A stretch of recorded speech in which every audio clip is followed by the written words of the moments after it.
Hello, everyone. Welcome to the Skull Session Recruiting Podcast brought to you by BuckeyeHuddle.com. I am Marc Givler. Got Kevin Noon with me here today. Lot going on at BuckeyeHuddle.com right now. A lot going on in the world of Ohio State football. There's a playoff run going on, if you're not aware. National championship game a week from today. Will be maybe the most watched game in a long time, I think, because of the two programs that are going to be participating. But in the meantime, not to get lost in the shuffle, Ohio State did recently land a commitment from four-star Avon, Ohio defensive back Jakob Weatherspoon, one of their top targets in the 2026 recruiting class, and a guy that they've really been after since they offered him last summer at camp. Weatherspoon pulled the trigger here during this playoff run. Kevin's been on the road covering the team basically from every corner of the country at this point when it's all said and done, just the different places Ohio State's played the last few weeks. But we did want to get something up on Weatherspoon, kind of breaking down his game, his impact on the recruiting class, and just kind of everything that he's going to bring to the table. So, Kevin, I don't think either of us were surprised at the news. This was always a kind of a when and not if situation. And we all felt, I think, that this would be an earlier commitment more so than later. Leads his team to a state championship in Ohio's Division II, gets a little bit of the Ohio State postseason in, and then pulls the trigger. We were able to watch him at the state championship game. We've seen him at camps as well, but we were able to see him in the state championship game. Just your initial thoughts on him, and just kind of, I guess, your initial reaction to his decision to commit to Ohio State recently.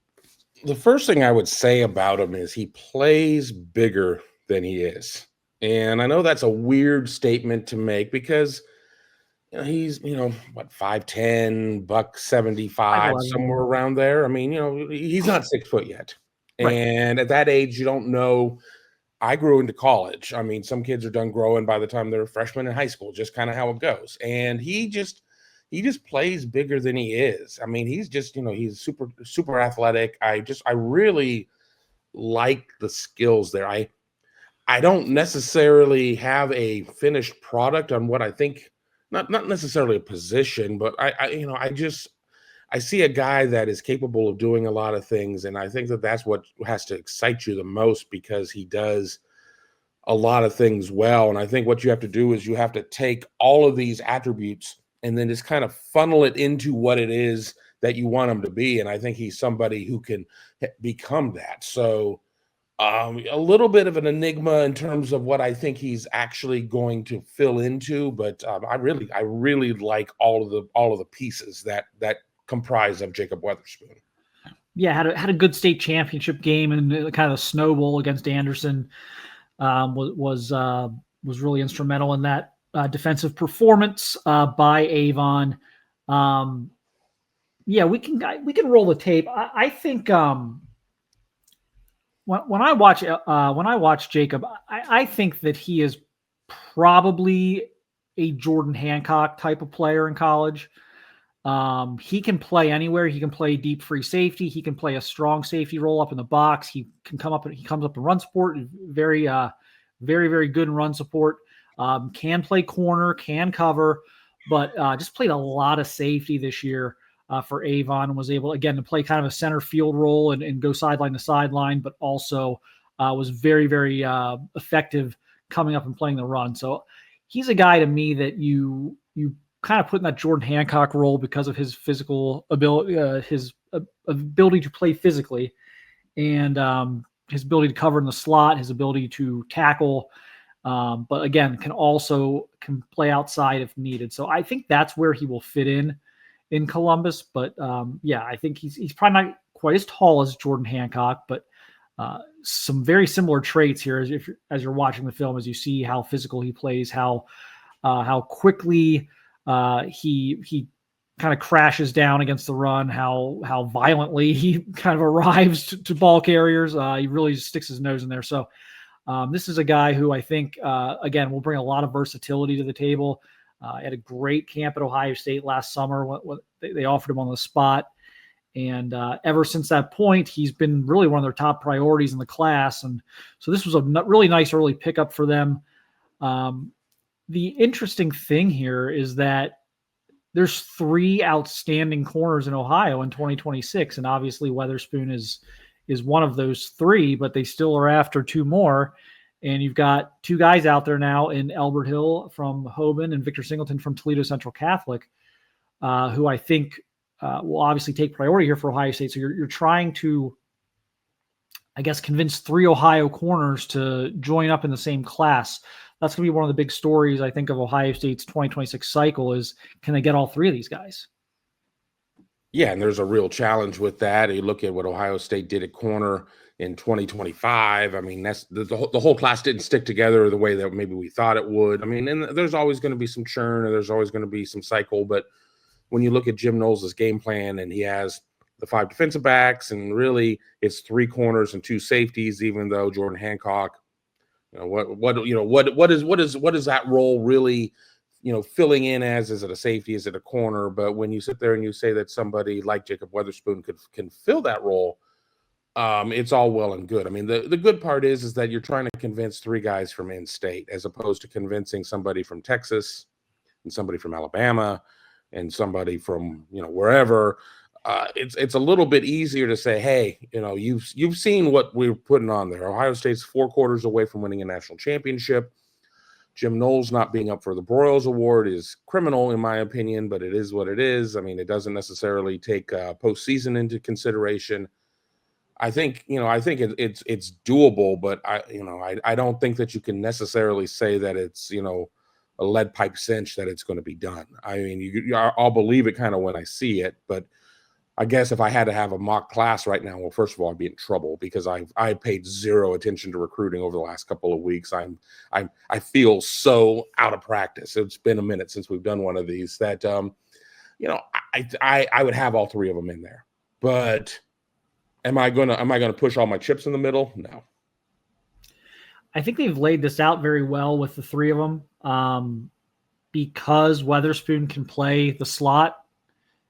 You can kind of have Victor Singleton and Albert Hill on the outside, Weatherspoon in the slot. I think this is an easier sell than just having 3 guys for 2 spots. I think they're also going to play the card of, well, look at the lineup this year, and Igbinosun and Burke and Matthews and the 3-man rotation they had there. So you have 2 ways of attacking the sales pitch. So I think it's set up for them to be able to get all 3. Now the question is, what happens when? So they've got 1. What happens if they get the second one? What does the third one decide at that point? Whoever that third one is, whether that's Hill or Singleton, what does that third guy decide at that point? Is he fully on board with the plan, the vision that Tim Walton's going to lay out for these 3 guys, or as these are all guys who are capable of going almost anywhere in the country. I mean, these guys are all like high 4-star players. Do you have a guy sit there and be like, well, I might be priority. I'm one of 3 top priorities for Ohio State, but I may be the top, guy for another program. Do I look more closely at something like that? And I think that's the only real question. All 3 of these guys did grow up Ohio State fans. All 3 of these guys wanted the Ohio State offer.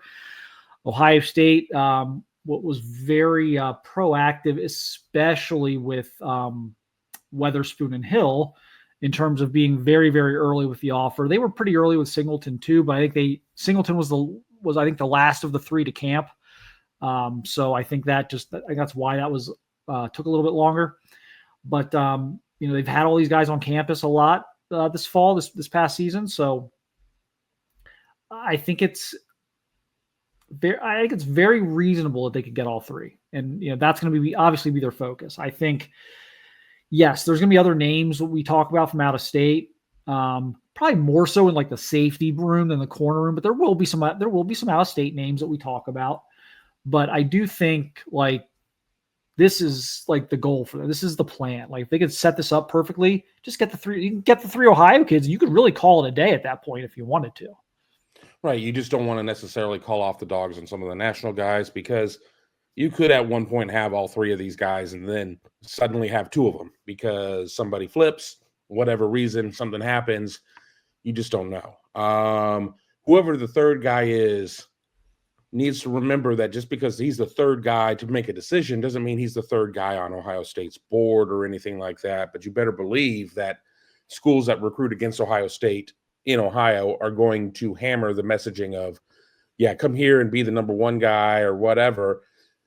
And, I think some of the schools that are going to recruit him probably need corners in the worst way. And it's like, you're going to be the guy that's going to be, we're going to build our defense around you or whatever else. You need to work your way through all of that stuff. I mean, there's a lot of wild stuff that's thrown out there during recruiting and everything else. And, each year recruiting gets a little bit more different as we go further and further down the path of NIL and transfer portal and everything else. But, if Ohio State's able to put this together, I think Ohio State is in a great position not to have to rely upon the portal for cornerbacks because we'll have stacked together 2 really great years at the position. Yeah, and again, do I think it's possible that another name or two in the corner space pops up? Sure. I mean, we're still so far away from when 2026 guys are going to sign, but they've really put a lot of their eggs in these guys in this basket, in this Ohio basket here. And where you're seeing the out-of-state flavor really is with the safety position where, yes, there's Zach Ford at IMG. You're talking about Jet Washington from Las Vegas, Braylon Womack from Mississippi. The national, we're seeing the national stuff kind of pop its head up at safety more than corner at this point. So they're positioned here to kind of go all in on the Ohio kids at this point at corner and find their safeties elsewhere. That's kind of how they're positioned right now. We know the spring evaluation period will change some things. We know even into the summer camps, some things may change, but that's kind of how they've positioned themselves, is to focus on Ohio at the cornerback position. And again, with the safeties, take a little bit more of a national approach, although they have offered in-state product Caden Gebhardt, who could play just about either of the safety spots or even move down to linebacker. So there is one Ohio guy in the safety group as well right now. But so it's going to be interesting to kind of see how they try and parse this out. But right now, you have to love what their board looks like in the secondary. They're in on 6 or 7 extremely talented players. They've got Weatherspoon in, which is a huge early pickup for them. And we'll see where things go, obviously, with Singleton and with Elbert Hill, and then see what they can do here with some of these big out-of-state names that they're in on. So it should be another it looks like it's got the foundation to be another really good class in the secondary for Ohio State in 2026. I think the play they've got out of the secondary this year is only going to help them, especially when we start talking about these kind of this transcendent talent in Caleb Downs. And I think Ohio State is going to become not just a corners factory, but I think the Caleb Downs effect at safety is going to be pretty profound here the next few years as well. And I think we're going to see some of these young guys emerge here the next year or two as well. Your Fahim Delanes and guys like that. So it's going to be an interesting ride, I think, for Ohio State defensive back recruiting in the next 12 months. We will be here to cover it all. And again, if you're not over at BuckeyeHuddle.com yet, why not now? $4.99 for your first month. If you sign up now, you're going to get through the national championship game. There's transfer portal stuff going on. Look, the guys are sending out confetti. There's Cotton Bowl and Rose Bowl confetti. We're sending those out to all our members on the website who request it. I think they've got some game programs from the Cotton Bowl. I don't know if there's any left yet. So you want some national championship stuff. If things go well next Monday and you're interested in maybe like some confetti from the national championship game or a program, or you may want to get it over at BuckeyeHuddle.com now. I mean, look, there's no way you're getting that stuff for $4.99. So it's almost like we're almost paying you to sign up at this point. If you get like a program from us or something, we're losing money on that. So get on over at BuckeyeHuddle.com. We'll have a bunch more stuff on recruiting and covering this week leading up to the national championship game. Great time to join. Again, BuckeyeHuddle.com for all of your team and recruiting coverage. And we will be back here soon. We're going to, Kevin's been on the road, so we've been a little bit all over the map with recruiting podcasts, but we'll get back here on a pretty normal schedule here once the season's over next week. So thanks everyone again for watching and listening, and we'll be talking to you again very soon.